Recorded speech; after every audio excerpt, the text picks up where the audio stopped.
Kaum muslimin, hadirin jemaah Jumat yang dimuliakan Allah. Di Jumat ini dan seterusnya marilah sama kita tingkatkan takwa, meningkat bukan malah menurun.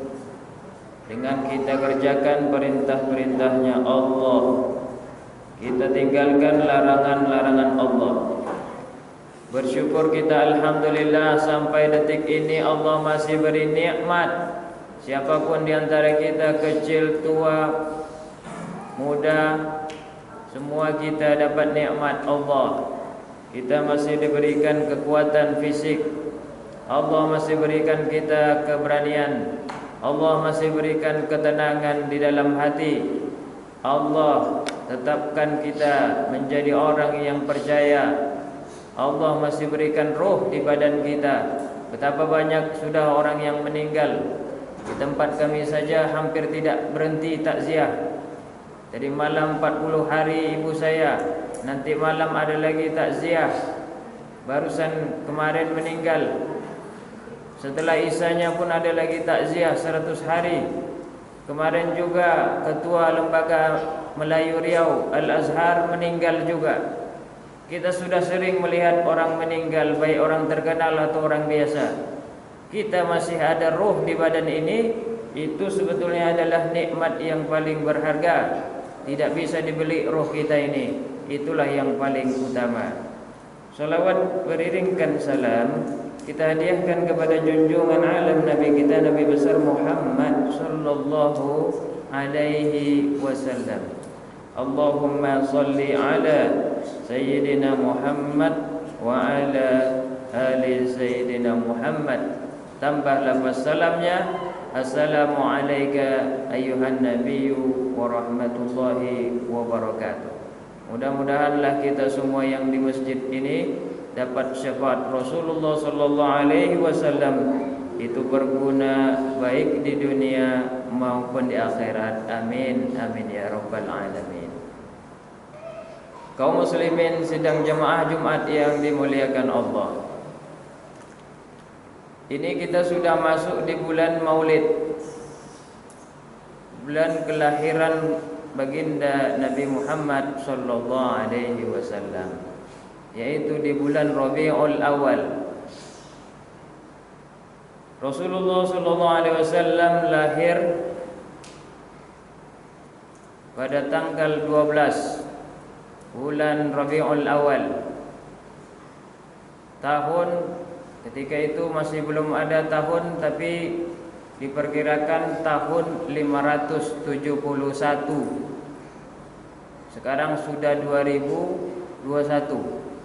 Sudah berapa tahun kita memperingati kelahiran atau Maulid Nabi Muhammad sallallahu alaihi wasallam. Lalu dinamakanlah tahun itu dengan tahun gajah. Kok bisa dinamakan dengan tahun gajah? Karena ada peristiwa besar yang berkaitan dengan gajah. Apa peristiwa itu? Dulu ada orang-orang dari negara Yaman, karena mereka iri bahwasanya banyak orang datang ke Ka'bah, rumah ibadah, walaupun di sekitar Ka'bah itu bukan untuk menyembah Allah, bukan untuk haji, tapi banyak orang menyembah patung. Maklumlah dulu masih jahiliyah, orang-orang sekitar Mekah atau orang Quraisy itu menyembah patung. Ada banyak patung di sekitar Ka'bah itu. Nah, syukur kita di Indonesia ini, di masjid kita, di sekitar masjid kita enggak ada patung. Tidak seperti rumah Allah Ka'bah, dulu banyak patungnya. Ada 360 patung. Yang terkenal patungnya itu atau Tuhan mereka itu bernama Lata dan Uzza. Jadi orang banyak datang ke situ dengan niat juga ibadah, tapi tidak tahu ibadah kepada Allah atau kepada melalui perantara Tuhan-Tuhan mereka itu. Karena itu tentu banyak perdagangan. Sama seperti kita, kalau kita ada acara di masjid ini banyak orang datang, entah tukang sate lah, entah tukang cendol ataupun. Jadi yang laris tentu jualannya orang-orang yang ada di tempat itu. Akhirnya iri. Kemudian mau dihancurkanlah oleh tentara Abraha pimpinannya waktu itu, jenderalnya. Mau dihancurkanlah Ka'bah itu. Ini ada urusan dunia juga rupanya. Datanglah dia dari negeri jauh, Yaman, bersama tentaranya. Tentaranya itu bukan berkuda saja, tapi juga memiliki kendaraan gajah. Menampakkan dia itu kuat dan besar, supaya hancur itu Ka'bah. Sampai di Mekah, semua harta-harta orang yang di Mekah itu, termasuk hartanya kakek Nabi. Siapa kakek Nabi? Abdul Muthalib namanya. Harta mereka itu disita. Pokoknya semua harta yang punyanya Abu Sofyan, punyanya siapa saja disita. Namanya menjajah. Kalau menjajah itu mengambil juga apa yang dimiliki. Belanda menjajah Indonesia, mengambil apa yang dimiliki Indonesia. Jepang menjajah Indonesia, mengambil apa yang ada di Indonesia. Abraha menjajah Ka'bah, mengambil apa harta yang ada di sekitar orang Ka'bah. Lalu tidak ada yang menemui tentara ataupun raja atau jenderal Abraha kecuali satu. Jadi orang-orang yang berani pun takut karena takut melawan Abraha. Tentara mereka kuat, senjata lengkap, pakai gajah lagi. Yang dijumpai atau yang menjumpai Abraha ternyata adalah kakeknya Nabi, Abdul Muthalib. Berjumpalah Abdul Muthalib dengan Abraha di tendanya Abraha. Rupanya kakek Nabi ini dia tetap beriman. Konon tetap beriman kepada agamanya Ibrahim dan memiliki wibawa. Jadi biasanya orang yang kuat agamanya itu biasanya berwibawa, berhadapan sama siapa saja tidak ada gentarnya, biasanya begitu. Lalu berjumpalah Abdul Muthalib dan Abraha di tendanya Abraha. Itu Abraha pun kebingungan karena melihat wibawanya Abdul Muthalib ini. Mau disuruh Abdul Muthalib duduk di bawah segan, mau disuruh Abrahanya jenderalnya yang menjajah itu di bawah pun nggak layak. Saya menjajah kok saya pula di bawah. Akhirnya mereka berbincang sambil berdiri. Apa isi perbincangan mereka? Apa kata Abraha?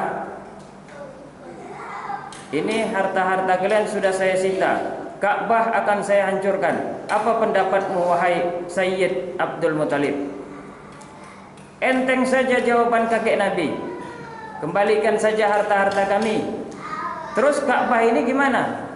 Itu milik Allah. Nanti Allah yang memperbuat kalau kau mau menghancurkannya. Betul rupanya. Di dalam surat Al-Fil, Bismillahirrahmanirrahim. Alam tara kaifa fa'ala rabbuka bi ashabil fil.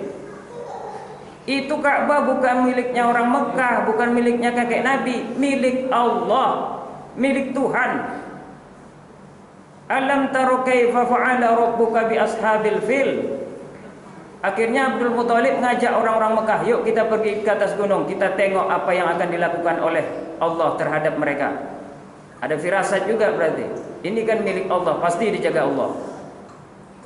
Apakah engkau tidak melihat kaifa fa'ala rabbuka, bagaimana Allah Tuhanmu berbuat di ashabil fil terhadap tentara-tentaranya gajah? Alam taro kaifa fa'ala rabbuka bi ashabil fil alam yaj'al kaidahum fi tadlil. Bukankah Allah telah menjadikan tipu daya mereka, siasat mereka di dalam kesesatan. Wa arsala alaihim, ini kesesatannya. Ini yang tidak bisa dilakukan oleh Abraha akhirnya. Kenapa? Wa arsala alaihim tayran ababil. Di atas mereka itu rupanya sudah keliling burung-burung. Burung apa? Burung ababil yang kita kenal. Apa yang dilakukan ababil ini? Tarmihim bihijaratin min sijil. Ternyata burung ababil ini membawa satu batu dari api neraka, masing-masing bawa api neraka kecil. Lalu melemparilah kepada tentara Abraha dan apa yang ada mereka bawa, gajahnya, kudanya.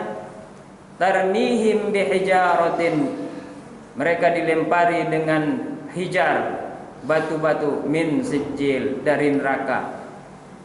Faja'alahum ka'asfin ma'kul. Maka semua orang yang anak buah Abraha serta Abraha itu jadilah mereka seperti daun yang dimakan ulat. Artinya daun dimakan ulat bolonglah badan mereka, tewaslah mereka semua. Selamatlah Ka'bah dengan lindungan Allah.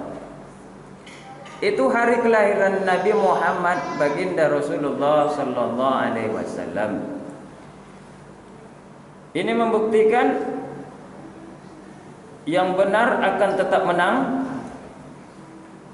zaharul haq, dan yang batil pasti akan kalah. Dimanapun itu berada di Indonesia, di Malaysia, di Amerika. Pokoknya pasti ini buminya Allah, pasti Allah akan lindungi.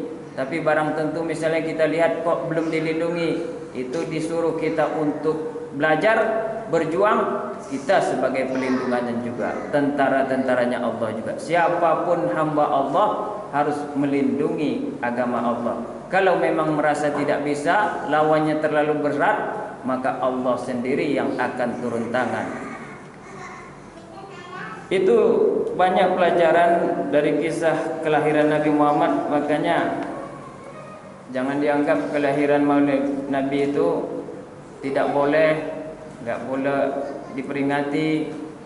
Ini tidak ada dalam ajaran Nabi. Bukan itunya yang kita cari, tapi apa?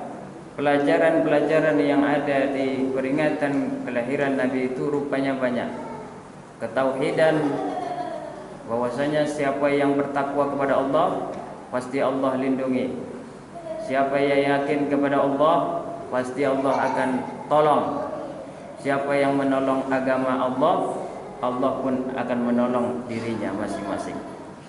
Tidaklah kita lihat sampai kapanpun Nabi Muhammad itu tidak pernah bisa dibunuh oleh siapapun.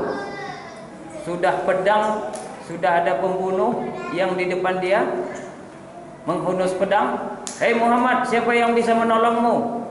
Ketika Nabi Muhammad istirahat begitu, lalu Nabi Muhammad mengatakan satu kata saja, Allah.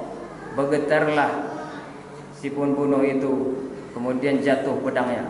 Sekarang Nabi Muhammad yang ambil pedangnya. Lalu siapa lagi sekarang yang mau menolong kamu? Gak bisa jawab pembunuh itu. Dan berkali-kali Nabi Muhammad memang akan dibunuh oleh orang-orang. Tapi alhamdulillah, tak ada kita dengar sejarah Nabi Muhammad mati kena bunuh, Nabi Muhammad mati celaka di perang, Nabi Muhammad itu dizalimi karena tusukan pedang siapapun. Itulah yang patut kita ambil. Aku susah saat ini, aku pusing saat ini, aku banyak cobaan saat ini, aku dizalimi saat ini oleh siapapun, atasanku atau temanku, tetanggaku. Tapi aku kalau bertakwa kepada Allah seperti panutanku Nabi Muhammad, Allah pasti lindungi aku. Cuman kadang-kadang dibutuhkan kesabaran. Ini saja yang bisa disampaikan. Mudah-mudahan kita termasuk umat yang meneladani baginda Nabi Muhammad sallallahu alaihi wasallam. Wa'tadiru ya ulil absar la'allakum tuflihun.